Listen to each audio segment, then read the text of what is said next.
Welcome to High Impact Growth, a podcast from themThe about the role of technology in creating a world where everyone has access to the services they need to thrive.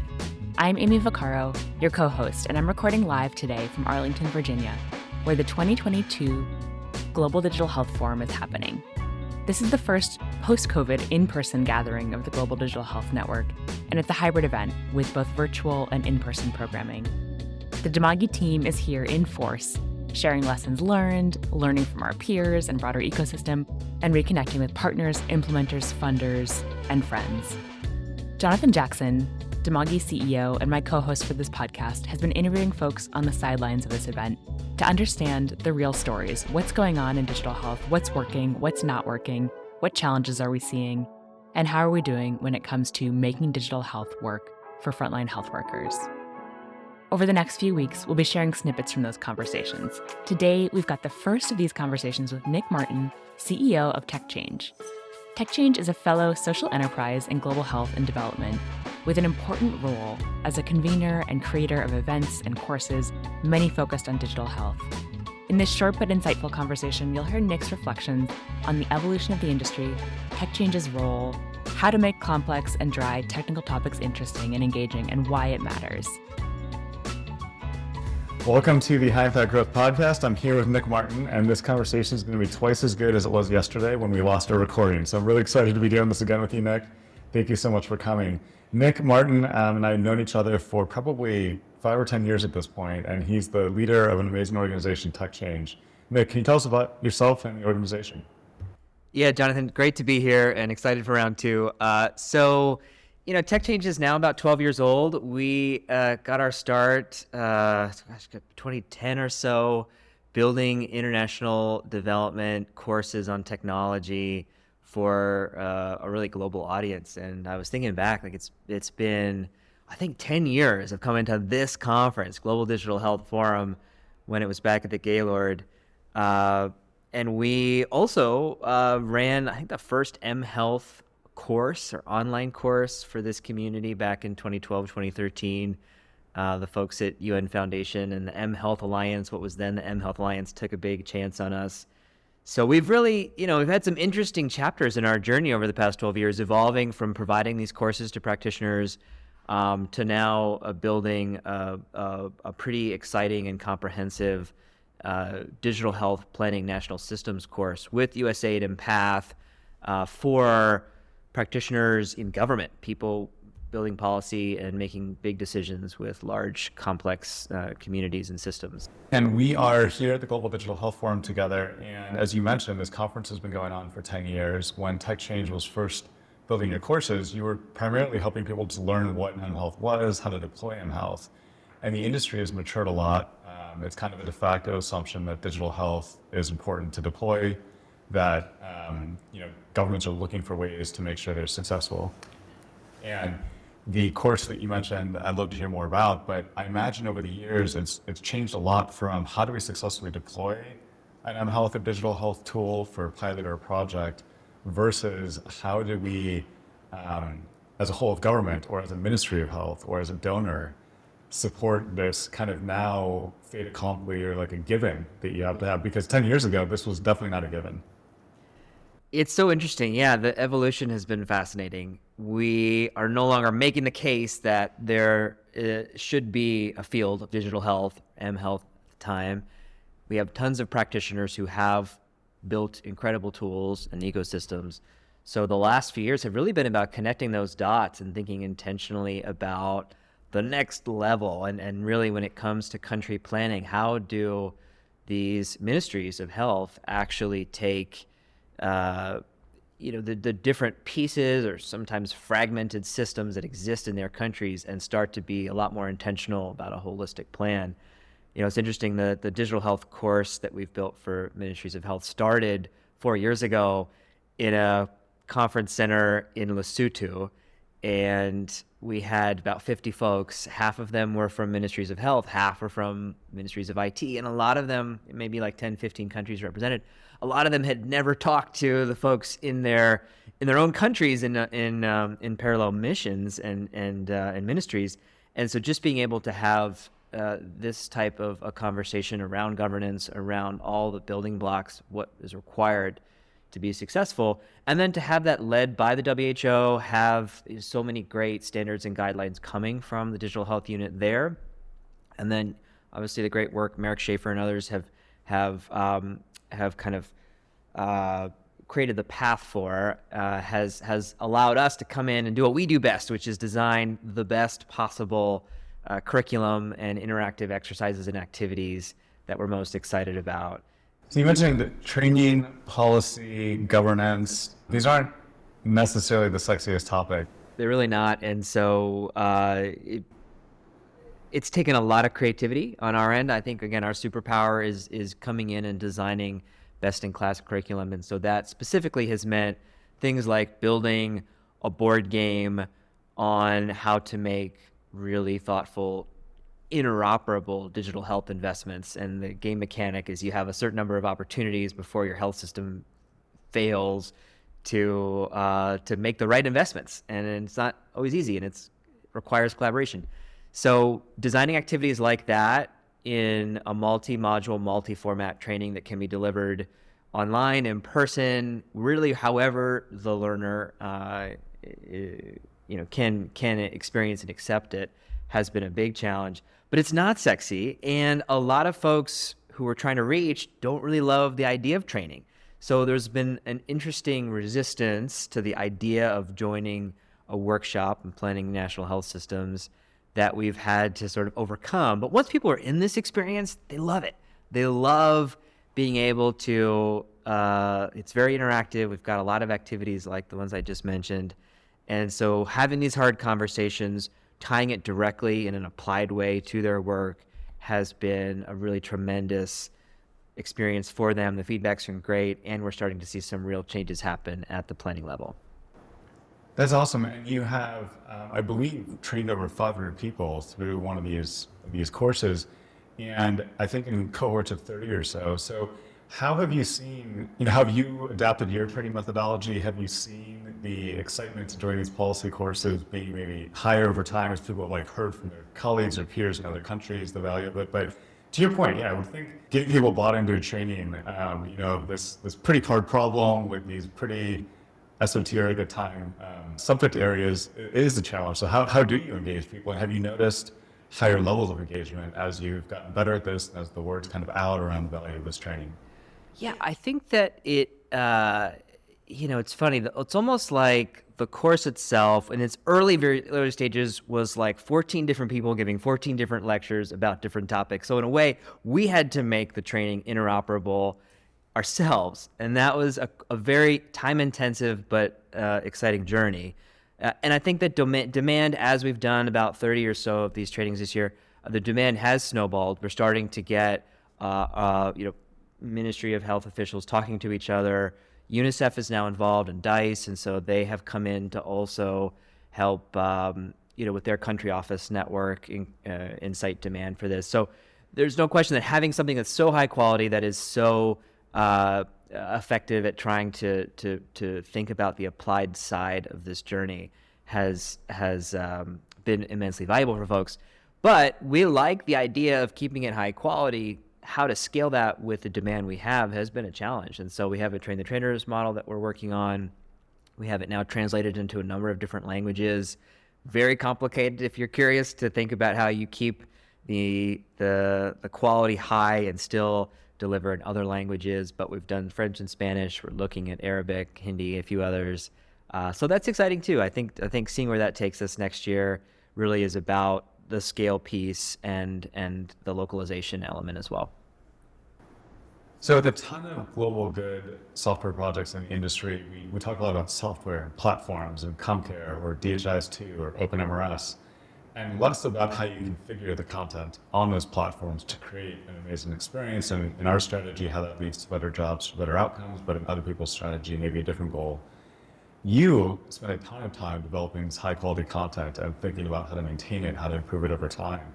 I'm curious for you just to speak a little bit about it, because I don't think we hear from a lot of people who are, incredibly focused on the content layer that's running on top of these platforms, and that is critical. You can have the best or worst LMS that you pick to support this. And if the content layer is bad, nothing's going to work. And on top of that, as you mentioned, we're already talking about a topic that may not be the sexiest thing in the first place. So how do you think about that? Like, how do you convince funders to come in and support that? How do you work with your team to think about that? But that sounds like its own, product management challenge into itself. I'm so glad you mentioned that, Jonathan, because it is a great question that vexes us constantly. How do you really build the right content strategy for the tool that you're implementing? And so for us, one of the things we're most proud of this year is we have produced, I want to say maybe 10, 15 total videos on different digital public goods. And for each of these, we had like a great production roadmap for our partners, who many of whom had never really built out a serious produced video. And so it involved scripting and B-roll and animation and all these different elements. And we gave them the cookie cutter building blocks for them to drop their content in and help to sort of project manage it. And the result has been some really powerful videos that have never existed before for this community. And I was just walking around the halls today, everyone was saying, oh, it's so great that we now have this, we're using this for X, Y, and Z. So, I think that it always feels like an afterthought for the folks that are building tools, but when they have it and when they go through a process with us to create something really meaningful, they can't imagine life without it. And so I do think that, we see our role as being able to be the engine for a lot of the content pieces for the tools, but then how the tools fit together. I think that's been a challenge for the governments to sort through, and really trying to think about interoperability at all levels. And then, in fact, one of the great videos we did work on was talking about digital health architecture and interoperability in a coherent way, because we found that we were doing so many sessions trying to explain this really complex topic. Why not have a really great video? And we've gotten some wonderful feedback on that too. So, I think just looking to do more like that and to really think about content differently alongside, high quality production for targeted groups.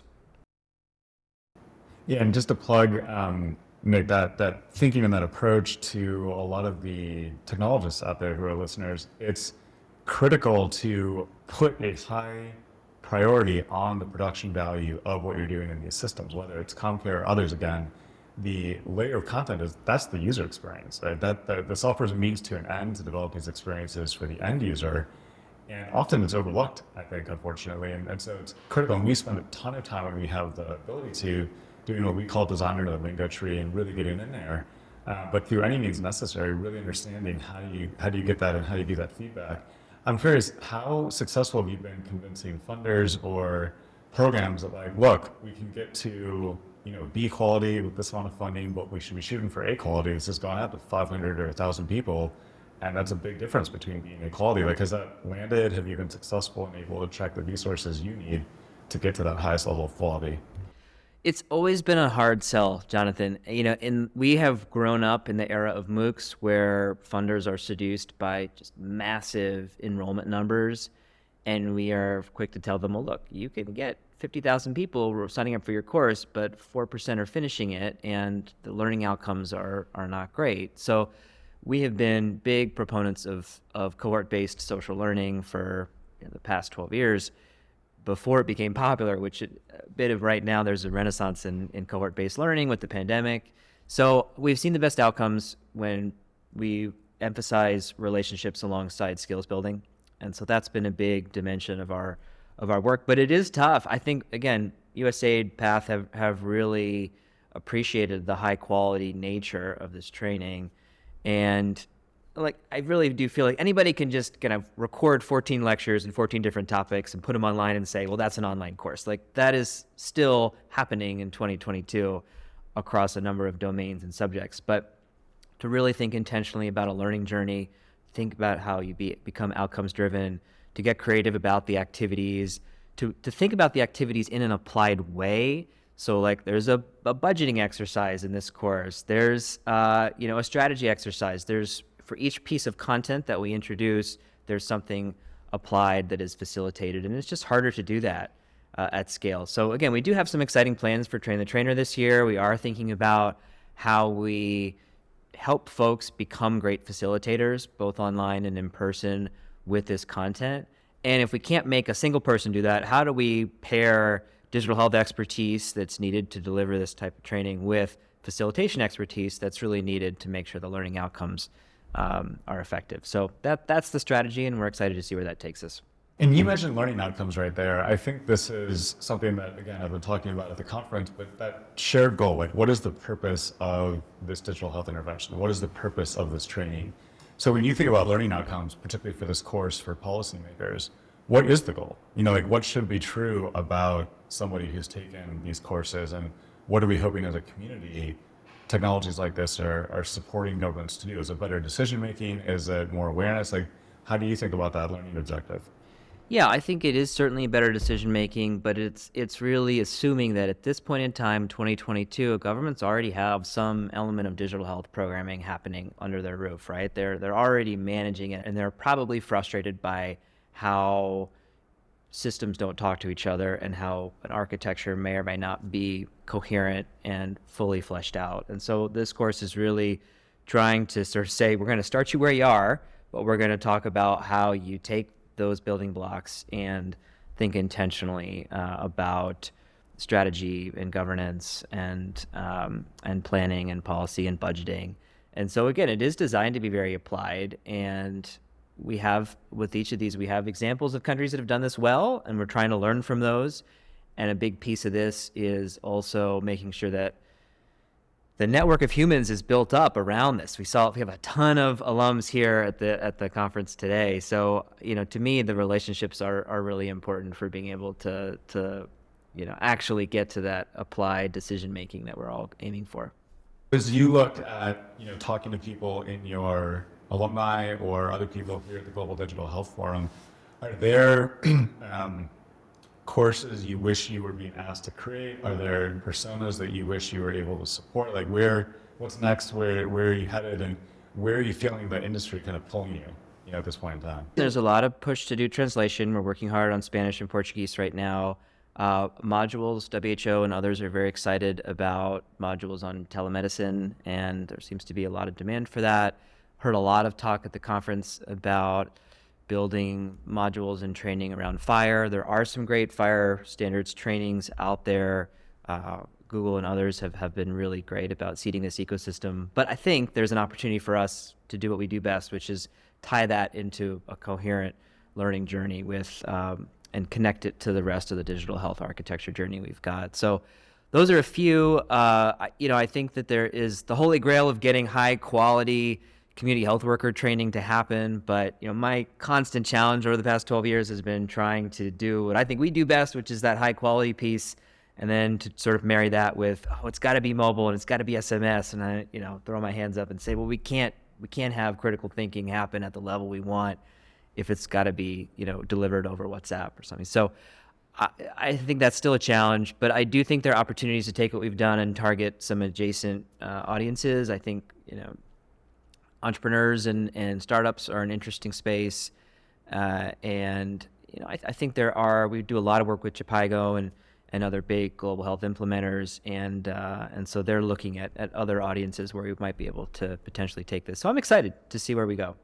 That's great. You mentioned Chipago, and I know they do a ton on the health worker front. We're obviously looking a ton at learning for CHWs, and absolutely, you do have to make big trade-offs technologically on what you can do there.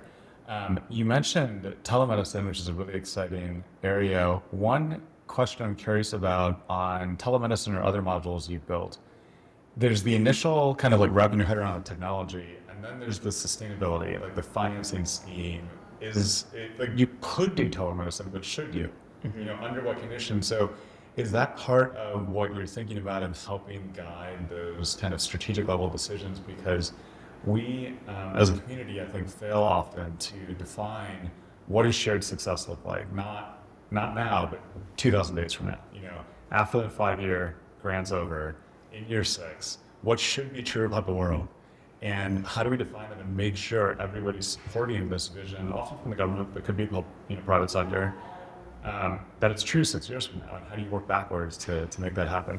There's a whole budgeting component. And so, I think that if we were to do telemedicine and we'd approach it in that way, what are the trade-offs and how do we how do we make sure that people really go in eyes open with what's required to sustain and manage these programs over the long haul. So I think that's important, and excited to see where we take that too. And the budgeting side is one piece of it.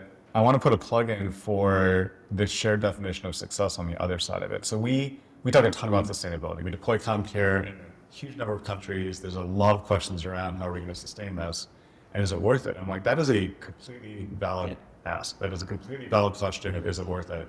And that's got to be put in context of not just the budget, but the expected impact, the impact to better jobs for the provider, the impact to better outcomes for the client, and or improving livelihoods, avoiding healthcare altogether.